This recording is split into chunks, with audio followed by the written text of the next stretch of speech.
Fala galera, hoje no Resumindo Animes, vamos montar um especial com todos os vídeos sobre a primeira temporada de Record of Ragnarok aqui do canal. Um anime onde os humanos precisam lutar contra os deuses para impedir o fim da humanidade. E como é de costume nos especiais do canal, nesse vídeo faremos um jogo onde iremos colocar duas palavras em momentos diferentes do vídeo. Por exemplo, vai ter em um momento do vídeo escrito uma palavra em alguma parte aleatória da tela. As pessoas que comentarem cada uma delas primeiro ganharão um gift card de sua escolha no valor de R$50 cada. No especial de Goblin Slayer, tivemos dois vencedores que receberam os gift cards escolhidos, e nesse vídeo funcionará da mesma forma. E lembrem-se, cada palavra vale um gift card de R$50 e você só pode ganhar um. Então teremos dois ganhadores. Boa sorte e fique ligado que teremos spoilers a seguir.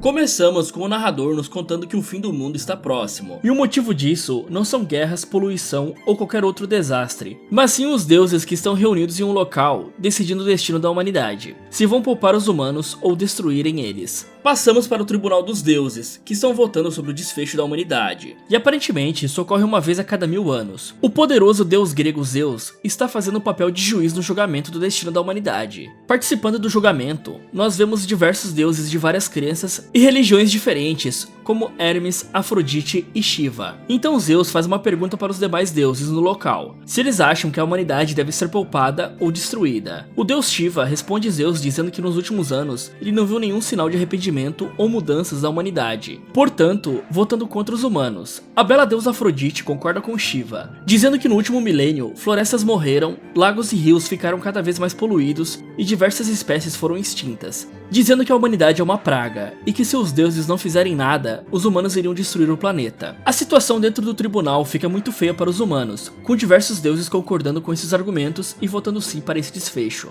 Quando Zeus está prestes a bater o martelo e oficializar essa decisão, nós ouvimos um grito vindo da plateia pedindo para Zeus esperar. Era a voz da Valquíria chamada Brunilda, que estava junto de sua irmãzinha Gol. A Valquíria não é uma deusa, e sim uma semideusa. Brunilda diz para os deuses que essa decisão é justa, entretanto, ela queria mostrar a piedade dos deuses e dar uma chance aos humanos de provarem o seu valor, através de uma batalha de humanos contra deuses, o chamado Ragnarok. Brunilda citou que Ragnarok estava na constituição dos deuses, e deveria ser seguida como lei. Então o narrador explica que Ragnarok é uma batalha de 1 contra 1, envolvendo 13 humanos e 13 deuses, e o lado que atingir 7 vitórias primeiro vence. E se a humanidade vencer, eles poderão viver por mais 1000 anos. Os deuses e a plateia começam a debochar da Valquíria, porque acham impossível um humano vencer um deus em uma batalha. E essa lei do Ragnarok nunca havia sido aplicada antes na história, estando ali mais como uma piada interna entre os deuses. Brunilda usa da velha e boa ironia e pergunta se os deuses estavam com medo dos humanos. E também é comentado que essa Valquíria tem muita coragem de falar assim com os deuses. Todos riem e ficam com raiva, enquanto Zeus acaba aceitando com certa empolgação, e diz que vai ser muito interessante assistir esse confronto de deuses e homens. O juiz deixa a cargo de Brunilda a tarefa de escolher os 13 guerreiros mais fortes de toda a história da humanidade. Zeus também revela que Brunilda já foi humana no passado, e talvez seja esse o motivo dela querer ajudar a humanidade. A cena seguinte mostra a grande arena flutuante de Valhalla, que já está lotada com todos os deuses e a torcida dos humanos. Então vemos que Heimdall vai ser o responsável por narrar a batalha e apresentar os lutadores de ambos os lados. Ele explica para todos que a disputa só acaba quando um dos lutadores morrer, e logo após isso apresenta o primeiro deus a lutar, Thor com seu martelo Mjolnir, sendo descrito pelo Heimdall como o mais poderoso deus nórdico. Logo vemos o representante dos humanos, Lu Bu, um guerreiro lendário da China antiga, conhecido por ser o mais forte de toda a história daquele país. Antes da batalha começar, a Valquíria Brunilda anda pela arquibancada do local e vê um monge orando para o seu deus, e ela diz para ele que nessa ocasião os deuses são os inimigos. Brunilda mantém uma postura confiante de que eles vão sair com a vitória, mas a sua irmã Gol está pessimista e com um certo medo do que vai acontecer. Lu Bu chega na batalha montado em seu cavalo chamado de Lebre Vermelha. O representante da humanidade salta do cavalo e invoca uma lança para fazer frente contra o martelo do Thor. Na arena, Lu Bu e Thor estão se encarando calmamente e parecendo estar sem preocupações, enquanto toda a plateia fica impressionada com os dois guerreiros. A batalha começa com Lu Bu indo para cima e lançando um forte golpe de sua lança contra o deus. Ambos saltam para trás após o golpe, e o narrador nos diz que Thor e Lu Bu compartilhavam de uma característica em comum, força bruta. Esses dois pesos pesados eram conhecidos por acabar com seus inimigos usando somente um único golpe, e todos se impressionam por eles estarem empatados. Zeus, que assiste a luta de camarote, fica impressionado com a força do humano por conseguir bater de frente contra Thor, mas se mostra incrédulo na possibilidade do humano vencer. A pancadaria é interrompida e é mostrado um flashback de quando os gigantes de gelo decidiram atacar a Asgard. Eles começam a quebrar as muralhas de Asgard ao estilo Attack on Titan e lutar contra o exército do local. As criaturas abrem grande vantagem contra os soldados, e nós vemos uma cena de um gigante engolindo e mastigando os soldados como se fossem balas de goma. As criaturas estão prestes a chegar no castelo da cidade, onde existem várias pessoas se refugiando dentro do local, até quando calmamente, sem demonstrar nenhuma preocupação, surge Thor para confrontar o grupo de invasores. Sem muito esforço, ele finaliza alguns dos grandalhões que estavam dizimando o exército de Asgard, mostrando pra gente o quão poderoso esse cara é, enquanto o restante dos gigantes estão parados em choque vendo seus companheiros sendo apagados. Thor só conseguiu pensar no quão entediante era aquilo, e usando seu golpe fatal aniquilou todos os 66 inimigos restantes facilmente. Terminado o flashback que serviu para mostrar o lendário golpe de Thor, que ficou muito famoso e conhecido por todos, retornamos para a batalha de Thor contra Lo'Bu. O deus do trovão logo mostra por que chamam ele assim e começa a apelar carregando um forte golpe, usando seus trovões para lançar contra o seu oponente. Todos na plateia ficam chocados com o poder do deus, mas o guerreiro chinês não expressa nenhuma reação, mostrando que também é casca grossa. Thor desfere o golpe com o martelo, imbuído de trovões, causando uma enorme explosão e fazendo voar poeira por todo o coliseu, enquanto a visão de todos fica prejudicada por tanta poeira. Todos pensam que Thor finalizou o guerreiro humano com aquele golpe assustador. Entretanto, para surpresa de todos, Lo'Bu continua vivo, e com a sua lança, ele desfere um forte contragolpe, que corta o deus, o fazendo jorrar sangue. Todos na arena ficam de queixo caído com essa virada na luta, com os deuses se recusando a acreditar que um humano feriu um deus. Então Lo'Bu ri da cara de Thor, e o deus passa a mão no local da ferida, e diz que era um desperdício Lo'Bu ter nascido humano, já que eles poderiam até ter sido amigos se não fosse a diferença divina. E após isso, vemos o passado do guerreiro chinês, mostrando que desde pequeno ele já impressionava os outros ao seu redor com sua coragem e força. Então Lo'Bu derrota um urso gigante como se não fosse nada. O narrador nos conta que o objetivo de Lo'Bu sempre foi viajar para diversos lugares na esperança de achar alguém tão forte quanto ele, participando de grandes batalhas entre exércitos e se tornando muito famoso. Todos achavam que Lo'Bu implorou para não ser executado, mas na verdade ele se rendeu pois estava entediado por não ter oponentes à sua altura, e por isso ele desistiu de viver. Os súditos do exército de Lo'Bu dizem que nunca viram ele sorrir tanto, mostrando que o guerreiro estava curtindo a batalha. Zeus começa a se questionar como uma arma humana como a lança do Lo'Bu pode bater de frente com o lendário Mjolnir, e logo ele percebe que a Valquíria Brunilda, antes da batalha começar, deu uma arma divina para o humano ter uma chance de vencer Thor.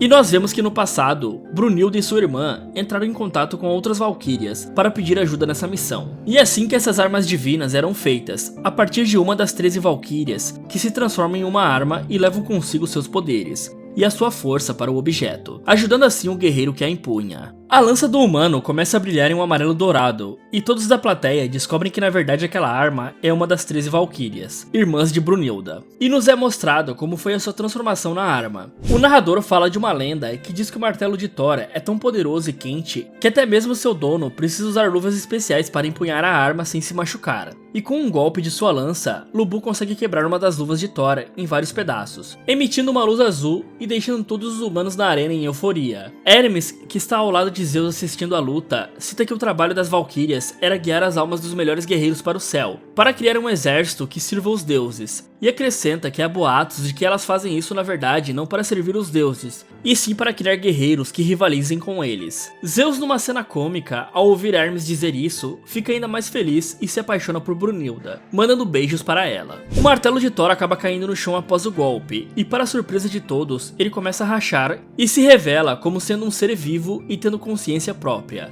Zeus revela que na verdade as luvas de Thor eram para segurar a força e proteger o martelo para ele não se despedaçar com tamanha força do seu portador, e não para proteger Thor. O deus retira a segunda luva que estava usando e empunha o martelo novamente, e os demais deuses ficam surpresos de ver Thor lutando a sério e vendo ele usar essa habilidade pela primeira vez. Na arquibancada assistindo a luta, Brunilda e sua irmã recebem a notícia dos próximos participantes a se enfrentarem no torneio. E entre os deuses da lista estão Zeus, Buda, Loki, Apolo, Poseidon e Suzano. Já fazendo parte do time dos humanos, alguns deles são Quintin, Leônidas, Tesla, Sasaki, Jack e Adão. De volta para a luta, Thor arremessa seu martelo na direção de Lu Bu, mas acaba errando o alvo e o martelo voa para longe de Thor. Aproveitando essa brecha deixada pelo deus, Lu Bu corre em direção a Thor para o atacar nesse momento de desvantagem. Mas no exato instante que ele vai desferir o golpe com a lança, o martelo retorna para Thor, salvando ele do ataque. E todos descobrem que inicialmente aquilo não era um ataque, e sim uma forma dele pegar mais velocidade com o martelo, para aí sim desferir um golpe fatal. E Thor retorna a atacar, e quem estava torcendo para o humano pensa que Lu Bu defendeu o golpe por estar de pé, mas dessa vez o poderoso golpe do deus acaba quebrando as pernas de Lu Bu, fazendo o guerreiro chinês desmoronar e complicando a sua situação e sua chance de vitória.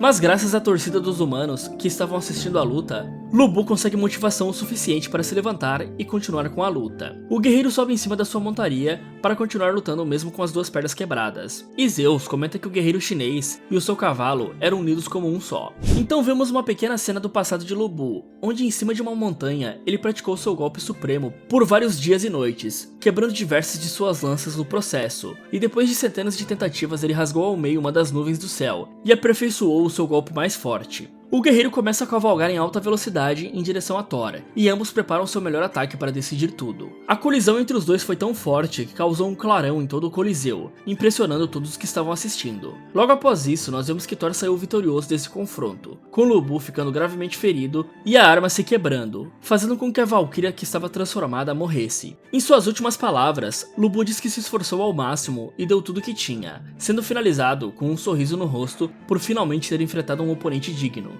E o primeiro confronto termina com a vitória dos deuses. Voltamos para Thor, que está de frente ao corpo do já falecido Lu Bu. Então os servos do guerreiro chinês, junto do seu cavalo de guerra, decidem vingar a sua morte, partindo para cima de Thor com todo o exército. O deus lança um ataque matando todos os seus servos, que morrem sorrindo por partirem junto do seu mestre. Gal se pergunta o que aconteceria com a sua irmã Hangrid, e Brunilda explica que aquilo era um confronto de almas, e se a alma de alguém for destruída, é impossível reencarnar ou ressuscitar, se tornando poeira no universo. Quando Gal descobre que nunca mais Hangrid da sua irmã retornaria, a menina fica em choque e chora muito. Algum tempo depois, as duas valquírias estão em uma sala conversando sobre os próximos confrontos, e Gal questiona se nem Lu Bu, o homem mais forte da humanidade, conseguiu derrotar um deus, quem mais conseguiria? Então, dentre os diversos humanos, Brunilda decide selecionar o arquivo número 1, dizendo que ele é o homem que tem mais rancor e mais odeia os deuses. Gal fica assustada e pergunta quem é o arquivo número 1. De volta ao Coliseu, Heimdall diz que graças aos poderes dos deuses, a arena que estava destruída por causa da primeira luta foi restaurada, e ele anuncia o segundo confronto, deixando toda a torcida animada. O narrador do confronto começa apresentando o arquivo número 1, e descobrimos que ele é o primeiro homem da Terra, Adão. O humano surge de um elevador subterrâneo que vai até o topo do Coliseu, trazendo consigo diversos animais, já que foi dado para ele um direito de governar sobre cada animal da Terra, céu e mar. E a plateia vai à loucura. Heimdall diz para todos que Adão se rebelou contra o próprio pai, e então o humano salta até o chão da arena, esperando seu oponente. Adão levanta a mão para o céu, pegando uma maçã, o símbolo do pecado, e morde a fruta novamente, assim como ele fez no passado. O narrador reforça que ele é o humano que mais odeia os deuses entre todos os outros humanos. Odin e seus corvos falantes observam de longe o humano. Chega na vez de Heimdall apresentar o deus que vai participar da batalha, e era para ser um deus indiano, mas o narrador recebe a notícia de que a ordem mudou. Hermes entra no campo de batalha, tocando uma linda música no violino. Brunilda e a sua irmã pensam que era ele que iria lutar contra Adão, mas questionam o fato de o deus nem estar na lista de participantes, até que nós descobrimos que Hermes só está fazendo uma espécie de música de abertura para Zeus, e era o deus grego que iria lutar. O velhinho pisa na arena, e deixa todos no local surpresos, inclusive as duas valquírias. Hermes diz que já fazem milênios desde a última vez que ele tocou uma música que anunciava Zeus em uma batalha. E em uma cena cômica, o deus grego começa a dançar na frente de seu oponente, Adão. Heimdall explica que aquela seria uma batalha do pai dos deuses, Zeus, contra o pai da humanidade, Adão. O narrador também explica que no passado, o deus grego chegou a matar o seu próprio pai, Cronos, e que era fanático pela guerra. Zeus acaba dando um power-up em si mesmo e ganha músculos enormes para o ajudar no confronto, deixando a aparência frágil para trás. Brunilda e Gal não entendem o porquê do velhinho ter aparecido para lutar tão cedo, já na segunda rodada. Antes da segunda luta iniciar, temos um flashback, onde o deus Shiva está andando por um corredor a caminho da arena para começar a sua luta, quando ele é interrompido por Zeus e Hermes. O velhinho rainho segura o ombro do deus indiano e diz que agora é a sua vez de lutar. Shiva discorda, chamando Zeus de velhote, dizendo para ele tirar a mão do seu ombro. Zeus repete novamente que é a sua vez e com muita força coloca Shiva de joelhos, empurrando seu ombro para baixo. O deus indiano pensa em revidar e lutar com Zeus antes de enfrentar o seu próximo oponente, mas acaba cedendo e deixando o pai de todos lutar na sua vez. Hermes se diz decepcionado, pois queria ver os dois deuses lutando, e Zeus sai dando risada de Shiva. Já no presente nós vemos Ares, um dos 12 deuses do Olimpo, se sentando ao lado de Hermes para ver a luta.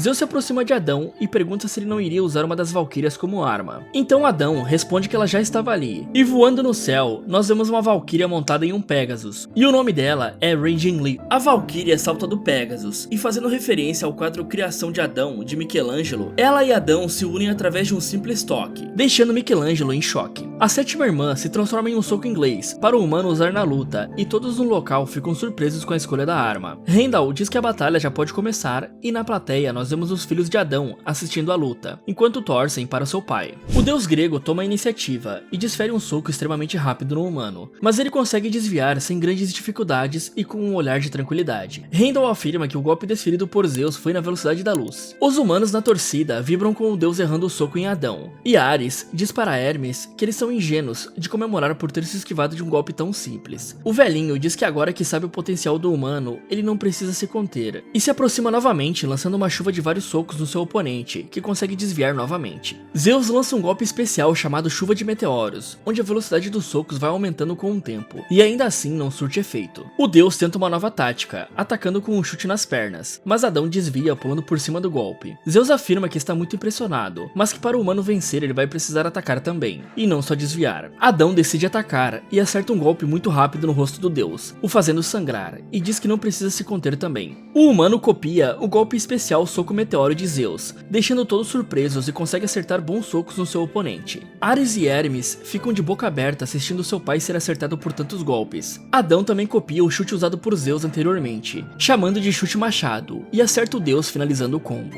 Os filhos de Adão junto com a plateia comemoram um triunfo. Gal diz para Brunilda que não achava que era possível copiar o ataque de um deus, e a sua irmã explica que o deus cristão criou o homem à sua imagem, e diz que sendo assim, Adão é a cópia perfeita de um deus, podendo copiar suas habilidades, muito semelhante ao Sharingan do Kakashi em Naruto. De volta à luta, nós vemos que os olhos de Adão têm um símbolo vermelho, e que eles conseguem copiar as habilidades dos deuses através de uma técnica chamada de reflexo divino. Zeus dizia que fazia centenas de milênios que ele não se divertia tanto assim, mostrando que está gostando da luta, e aí ele começa a fazer um movimento estranho com os pés. Logo após isso, ele se move em alta velocidade ao redor do humano, na esperança de o confundir, e solta um ataque surpresa, mas sem sucesso ele desfere um chute que Adão consegue se esquivar novamente. Então o humano começa a imitar o movimento feito com os pés anteriormente pelo deus, e solta um chute que acertou Zeus, jogando-o na direção de uma parede na arena. Heimdall fica em dúvida se o deus foi nocauteado, e Ares diz que se continuar desse jeito ele iria perder a batalha. Zeus se recupera do golpe e se levanta. Hermes diz que é como se o deus grego estivesse lutando contra uma cópia dele mesmo, pelo fato de Adão poder copiar os golpes de Zeus. O deus revela mais de sua força, aumentando diversas vezes de tamanho e ficando ainda maior e mais musculoso, dizendo que está muito feliz. Ele encanta o seu punho com um sopro de ar, enquanto todos ficam surpresos com o golpe que ele irá usar. Nós vemos um pequeno flashback de quando Zeus era um jovem e matou seu pai Cronos, o guardião do tempo. O narrador nos diz que Zeus aprendeu a técnica de seu pai usada na última batalha entre os dois, e nomeou o golpe como um soco que controla o tempo. O deus começa a carregar o golpe com o seu punho brilhando em amarelo. Depois de terminar de carregar o soco, nós percebemos que essa técnica tem o poder de parar o tempo, e somente Zeus pode se mover quando isso acontece. Mas para nossa surpresa, Adão copiou a técnica do deus e conseguiu se mover junto dele, o surpreendendo com um forte soco no rosto, fazendo-o cair no chão. Quando o tempo volta ao normal, Adão agradece por ter lhe dado essa técnica. O deus da guerra Ares diz que viu o pescoço de Zeus girar ao contrário ao receber o forte soco de Adão. Hermes comenta que eles subestimaram o humano e que ele conseguiu copiar o ataque secreto de Zeus quase no mesmo instante que o viu. Ares mostra grande preocupação com o poder de Adão, dizendo que nem mesmo ele poderia ser capaz de vencer o humano. Afrodite parabeniza o garoto, dizendo que ele realmente é muito poderoso. Agora, nós vamos para o passado de Adão, de quando ele morava no Jardim do Éden, onde vivia uma vida tranquila e cercado de animais. Até que em um tribunal, Eva, a esposa de Adão, está sendo julgada por comer o fruto proibido. Ela se defende dizendo que não comeu o fruto, mas a serpente a acusa dizendo que viu ela comendo, quando na verdade descobrimos que Eva se negou a ter relações com a serpente, e por vingança ela pegou uma maçã e a mordeu para culpar a mulher. Todos pensam que Eva é culpada e sentenciam a mulher a ser expulsa do paraíso. Até que de repente, o guarda que estava fazendo a segurança do local cai no chão,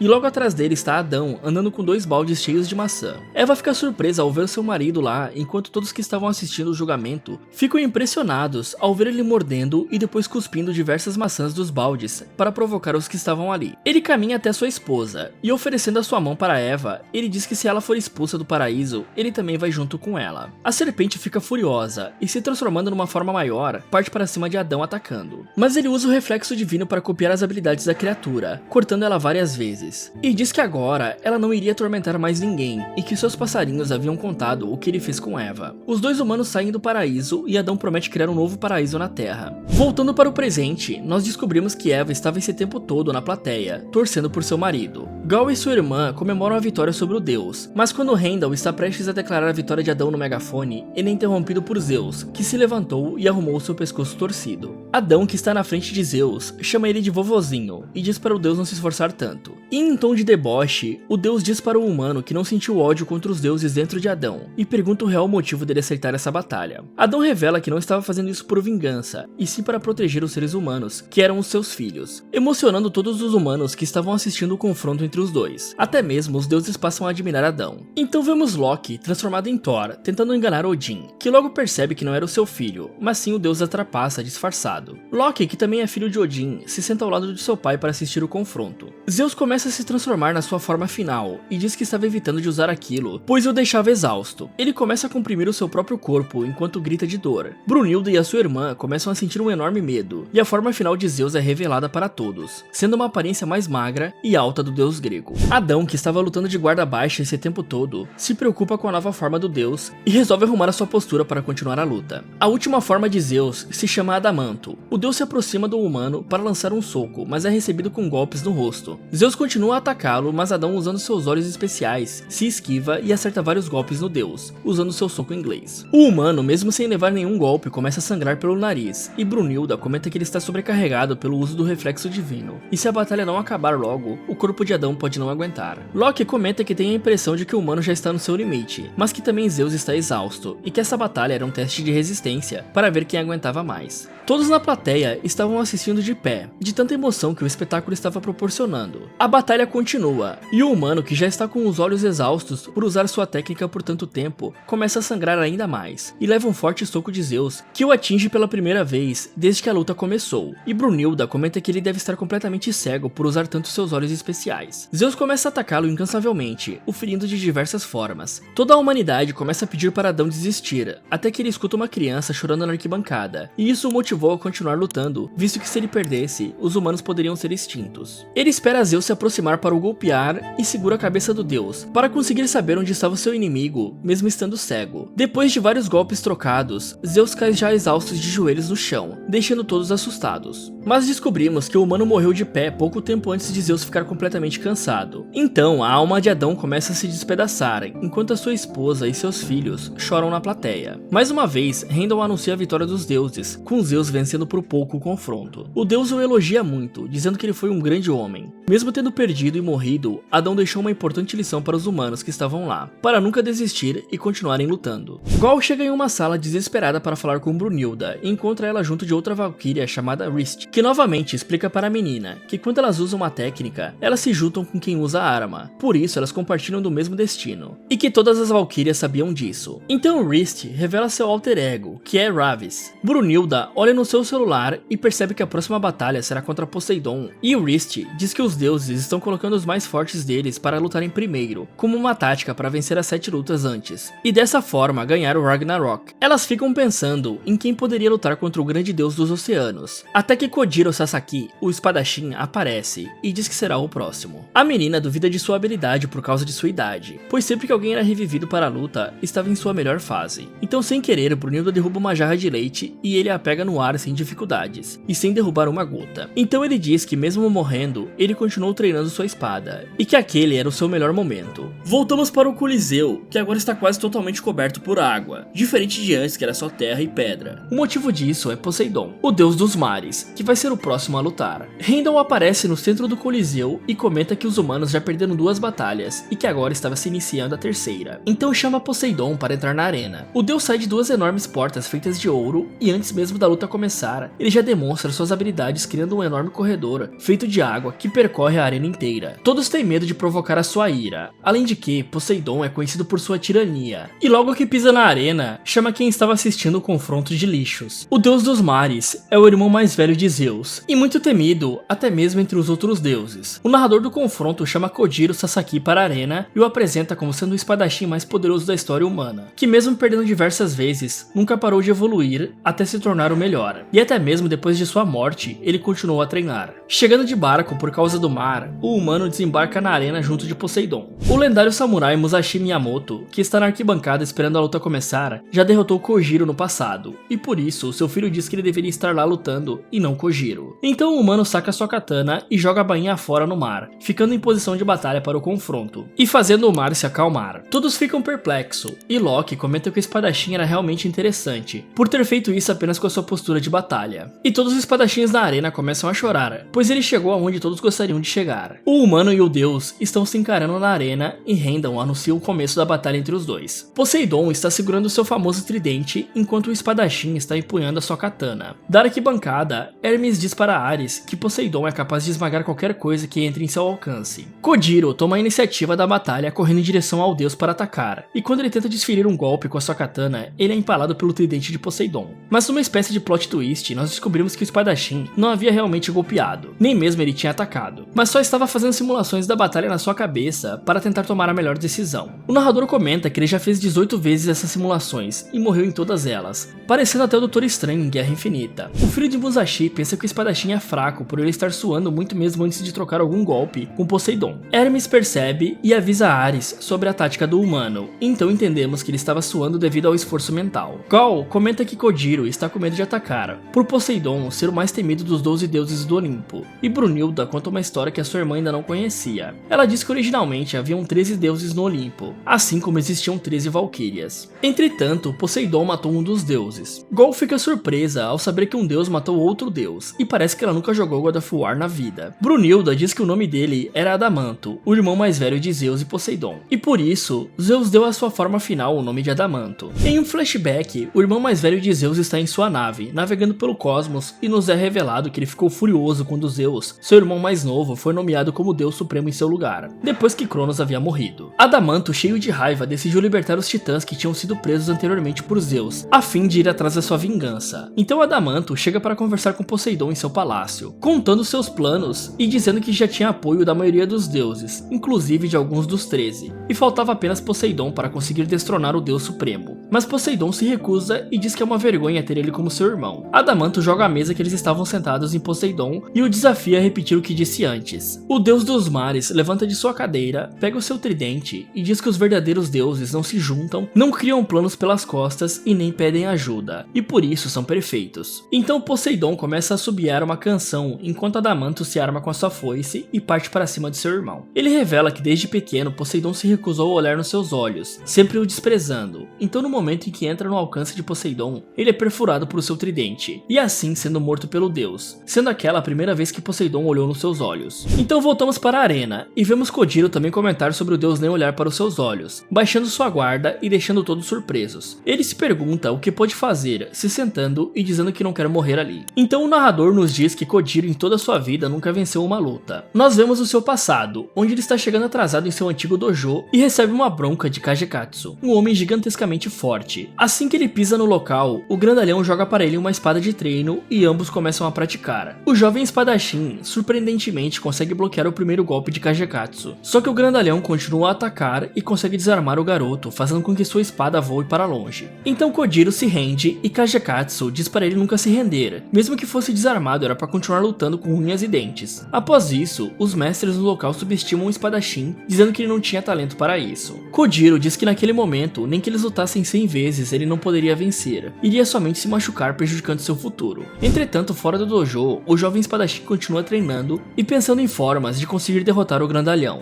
encontrando na natureza seu grande mestre. Ele observou por vários dias o comportamento dos animais predadores da natureza, para replicar isso em suas técnicas de combate com a espada. espada. Então nos é revelado que o verdadeiro talento de Kojiro é aprender com suas derrotas, e isso dá para ele um incrível potencial de evolução sem igual. 6 meses se passam e o jovem retorna para o seu dojo. Chegando lá, ele deixa todos surpresos por estar bem mais forte fisicamente do que antes. Kagekatsu chama Kojiro para treinar, mas o homem recusa, dando a entender que era superior agora. O grandalhão se enfurece, e assim que Kojiro vira de costas, ele covardemente tenta atacá-lo, mas o jovem percebe, e com grande velocidade, corta Kagekatsu ao meio, antes que ele pudesse fazer qualquer coisa. Então mais uma vez, nós vemos que era só mais uma das simulações do jovem, mas parece que de alguma forma, o grandalhão também viu a cena de sua morte, já que ele logo fica de joelhos e se rende. Educadamente, Kojiro se aproxima de seu mestre Seigen, pedindo para eles duelarem. O velhinho aceita e ambos pegam uma espada de treino e se preparam para o confronto. Então, sem nos mostrar o resultado, o anime corta para anos depois, mostrando que Kojiro está vivendo em uma cabana na floresta, e seu mestre Seigen chega para conversar com o jovem. Ele entra na casa e, mesmo estando cego por causa de uma doença, o velhinho afirma que consegue sentir a evolução do jovem espadachim. Kojiro diz que levou 4 anos e 9 meses para derrotar todos do dojo, e Seigen percebe que o pupilo havia superado o mestre. Sasaki comenta que por já ter derrotado todos os grandes samurais daquela região, ele não tem mais interesse lá, renegando a proposta de Seigen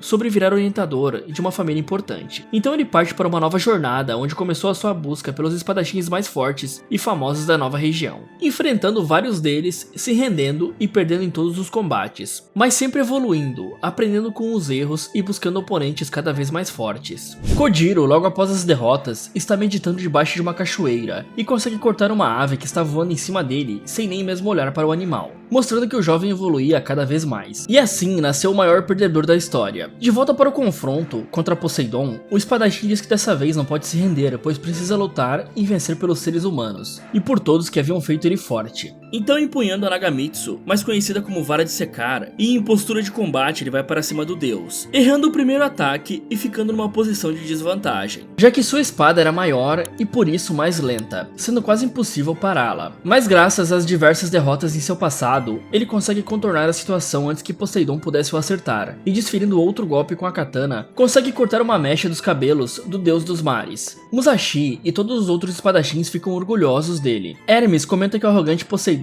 finalmente olhou nos olhos de Kojiro desde que a luta iniciou. Gal se mostra confiante e diz que finalmente esse é o humano que vai trazer uma vitória para eles. Então nós vemos que Wrist está transformada na espada Nagamitsu. A segunda das Valkyrias criou a espada perfeita para aquela luta, sendo uma katana mais longa que o normal para rivalizar com o grande tridente de Poseidon. O deus então finalmente sai de sua primeira posição, deixando todos perplexos. Ele se aproxima e toma iniciativa em um ataque que desfere diversas estocadas com seu tridente, mas o humano desvia de todos os golpes, se movimentando de um lado para o outro. Brunilda comenta que Kojiro tem o poder de prever o futuro, pois já havia vivido aquelas situações, através de simulações da batalha, onde ele observou cada movimento dele, até os mais pequenos detalhes, construindo uma imagem em sua cabeça, e simulando mais de 1000 vezes em sua mente. Por isso ele conseguiu prever e desviar dos ataques do deus, que essa técnica se chamava Senju Muso. Todos os humanos no local vibram torcendo para Kojiro, e Ares fica surpreso com o humano que conseguiu prever os movimentos de um deus. Então Poseidon começa a assobiar novamente aquela canção, e lança um ataque extremamente rápido que fere o abdômen de Kojiro. E pela primeira vez, o deus fala com um homem. Ele pergunta em um tom de deboche se ele não conseguia prever todos os movimentos, chamando-o de verme. O espadachim se recupera do golpe, e mesmo ainda sangrando ele retorna à sua postura de combate. As criaturas mitológicas começam a gritar o nome de Poseidon, para mostrar apoio ao deus. Mas numa cena cômica, ele olha para a plateia com um olhar sinistro, fazendo eles ficarem em silêncio absoluto, mostrando por que o chamam de deus tirano. O deus dos mares parte para outro ataque, usando um golpe especial, chamado Tyro the Mirror, que cria uma espécie de tempestade de ataques em cima do seu oponente. Hermes comenta que os humanos ainda não sabem o que tem nas profundezas dos oceanos, e o mesmo vale para os deuses, que ainda não viram o poder total de Poseidon. Kojiro tenta decorar os movimentos do deus enquanto enfrenta sua técnica, e o narrador comenta que a sua espada havia ultrapassado o limite humano, mas Poseidon desvia de seu ataque, voltando para cima e começando a chuva de novo. Ele sente como se estivesse em um profundo oceano e fosse incapaz de chegar até a superfície, mas ele não desiste. Kojiro tenta se aproximar para desferir um golpe, ele erra e gira sua espada para ver se dessa vez ele acertava Poseidon. O deus novamente desvia, e com o seu tridente ele quebra o tesouro divino de Kojiro em 2 partes, então todos pensam que a batalha acabaria ali. Kojiro quer desistir, mas ele não pode, assim como em seu duelo com Musashi, que aconteceu no passado. Então nos é mostrado uma ilha onde o lendário combate aconteceu. Ambos estão muito cansados, e Kojiro diz que não poderia desistir de uma batalha que estava se divertindo tanto. Então eles lutam mais alguns minutos de pura alegria, e em um forte golpe, Kojiro acerta acerta o rosto do seu rival, mas acaba logo em seguida sendo ferido fatalmente pelas espadas duplas de Musashi, e assim morrendo. De volta ao presente, o humano pergunta para Poseidon se alguma vez ele já derramou lágrimas de gratidão por enfrentar um oponente mais forte que ele. Então, numa cena emocionante, ele pega a outra parte de sua katana que havia quebrado e diz que não poderia perder para alguém arrogante como Poseidon. A katana despedaçada começa a emitir uma luz forte verde. Então vemos que a Valkyria se dividiu nos seus dois alter egos, criando duas novas katanas e deixando seu antigo rival Musashi emocionado, pois ele também usava duas espadas na época que era vivo. Gal fica feliz em ver que sua irmã Wrist ainda estava viva, e Brunilda comenta que a Valkyria é conhecida por suas duas personalidades, onde duas forças habitam um só corpo. Gal elogia o plano da irmã, mas Brunilda grita que foi sorte. Os guerreiros começam a lutar novamente, e agora com katanas duplas, o humano consegue bloquear a chuva de ataques do deus com mais facilidade. Kojiro, que foi morto por Musashi quando era vivo, conseguiu aprender sua técnica de espadas duplas e começa a usar elas contra Poseidon. Além da técnica de seu antigo rival, Kojiro também está usando os movimentos de outros mestres que ele já lutou no passado, como o movimento dos pés de Agryo. Então o espadachim finalmente faz Poseidon sangrar, deixando todos maravilhados. Ele então começa a cortar Poseidon, usando tudo que aprendeu, deixando a plateia e todos os deuses imensamente surpresos. Poseidon começa a assobiar e usa o seu sangue como se fosse um gel de cabelo, em sinal de deboche com o humano. Então ele usa seus poderes divinos para aumentar o tamanho e força dos próprios braços, começando a atacar novamente com seu tridente e ferindo Kojiro no ombro. Poseidon continua com seus ataques e dessa vez ele usa uma técnica chamada de Medusa, onde ele ataca tão rápido que acaba formando uma espécie de domo. Enquanto Kojiro leva uma chuva quase interminável de golpes do deus, o espadachim se vê no fundo do oceano sem esperanças de vitória. Mas o mestre Seigen e outros grandes guerreiros que ele conheceu no passado aparecem para o humano e o motivam a continuar lutando. A plateia dos humanos também encoraja o espadachim gritando o seu nome, enquanto ele sofria vários golpes. Kojiro então desenvolve uma nova habilidade chamada Manju Musou, que é muito semelhante ao instinto superior de Goku em Dragon Ball, onde o usuário ganha enorme velocidade e poder de esquiva. Com sua nova técnica, ele consegue chegar perto do deus sem ser acertado nenhuma vez pelo tridente, e corta os dois braços de Poseidon. O deus rapidamente pega seu tridente com a boca, para continuar lutando sem os braços. Então, sem dar chances para Poseidon, Kojiro finaliza ele usando o mesmo golpe que Musashi havia usado para matá-lo no passado. Todos choram de alegria e orgulho, enquanto Heimdall anuncia a vitória do espadachim, e o placar fica 2-1 para os deuses. A alma de Poseidon e seu tridente se despedaçam e saem voando pelo Coliseu, enquanto os deuses respondem a isso com um silêncio absoluto. Odin fica zangado com a vitória do humano e Loki, que está ao seu lado, diz que a brincadeira acabou. Kojiro está comemorando sua primeira vitória até que Wrist volta à sua forma normal e ajuda o espadachim exausto depois daquela difícil batalha a deixar a arena. Gal se enche de felicidade pela vitória, mas Brunilda comenta que ainda é cedo para comemorar, já que para vencer o Ragnarok, eles iriam precisar de mais 6 vitórias. A cena corta para o quarto de Zeus, onde o velhinho está reunido junto de Hermes, Ares, Loki e Shiva. Zeus ainda está se recuperando de sua batalha contra Adão, pois está cheio de machucados no rosto. O velhote comenta que Brunilda está decidida a acabar com os deuses, com a ajuda da humanidade. E Shiva, enfurecido, diz que ele iria ser o próximo a lutar. Mas Zeus pede desculpas e acrescenta que um deus grego deveria vingar a morte de outro deus grego, e não uma divindade indiana que era o deus Shiva. Nos pós-créditos do final da temporada, Gal chega em um corredor e encontra Brunilda conversando secretamente com Hermes, mas a sua irmã se recusa a contar o que os dois estavam conversando. Então Heimdall, dentro do Coliseu, anuncia o começo do quarto combate. A arena começa a se transformar numa recriação de Londres do século XIX, e nós descobrimos que o famoso serial killer, Jack o Estripador, seria o guerreiro escolhido para lutar no quarto confronto, e por isso a arena havia tomado a forma de Londres, para favorecer o humano. Heimdall apresenta o deus que iria enfrentar o humano, então Hércules chega na cidade fictícia carregando sua enorme clava. Fala galera, o que vocês acharam desse especial? Curtiram esse formato? Você acha que a humanidade irá vencer essa batalha? E você achou as palavras escondidas do vídeo? E se você fosse parar em um mundo onde é impossível chegar ao chão e mascarados lunáticos começassem a te perseguir incansavelmente, o que você faria? Quer saber o que Yuri está fazendo para sobreviver nesse mundo? Então clique aqui nesse vídeo, ou aproveite para assistir outras sugestões aqui do Resumindo Animes. Muito obrigado por assistir e até o próximo.